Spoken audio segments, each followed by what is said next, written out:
இன்றைக்கி நம்ம வந்து பிரியாணி சேர்க்குறோம். அதுக்கு ஃபஸ்ட்டு ரைஸ் குக்கரில் கொஞ்சம் ரைஸை வேக வச்சாச்சு. அதுக்குள்ளே 2 in 1 பர்பஸாக எக்கையும் வேக வச்சாச்சு ஒரு பவுலில். அப்போ பிரியாணிக்கு தேவையான திங்ஸ் எல்லாம் கொஞ்சம் ரெடி பண்ணி வச்சுருக்கோம். இஞ்சி பூண்டு பேஸ்ட்டு கொஞ்சம் அரைச்சி எடுத்தாச்சு.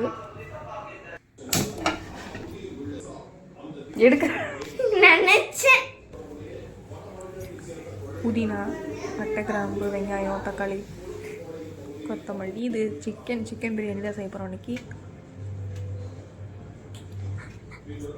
கடலெண்ணெய் ஃபஸ்ட்டு கடலெண்ணெய் சேர்த்தா, ரெண்டாவது சேர்த்து வந்து தேங்காய் எண்ணெய், அப்புறம் கொஞ்சம் நெய் போட்டுக்குவோம். போட்டுட்டு ஆயிலில் கொஞ்சம் ஹீட் பண்ண விட்டுட்டு பட்டை, கிராம்பு, அதெல்லாம் அந்த மசாலா ஐட்டம்லாம் கொஞ்சம் போட்டுட்டு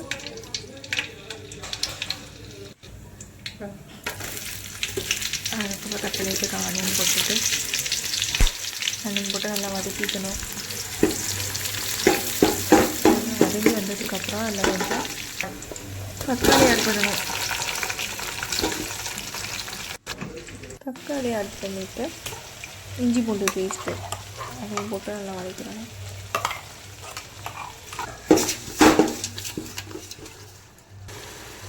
பச்சை மிளகா போட்டுட்டோம். அப்புறம் க்ளீன் பண்ணி வச்சுருக்க சிக்கனே அதில் போட்டாச்சு.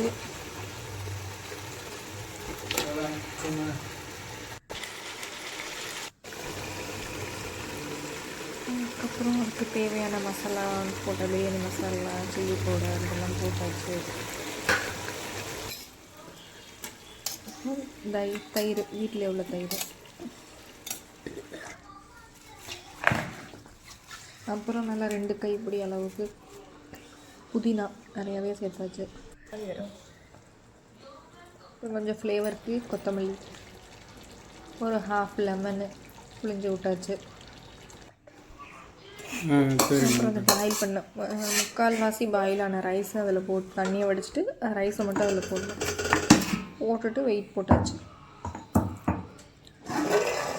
நம்மளோட பிரியாணி ரெடி. அதில் நான் கொஞ்சம் மேலே கீ ஊற்றிட்டு சாதம் உடஞ்சிடாமல் உதிரியாக நல்லா வந்திருக்கு நம்ம பிரியாணி.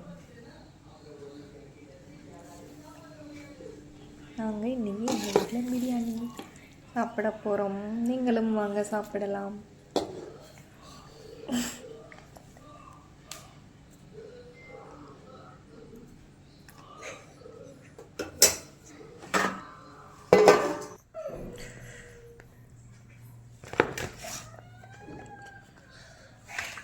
பிளேட்டில் எடுத்தாச்சு பிரியாணி, எக்கு, ரைத்தா. அவ்வளோதான் இன்னைக்கு சண்டே சாப்பாடு.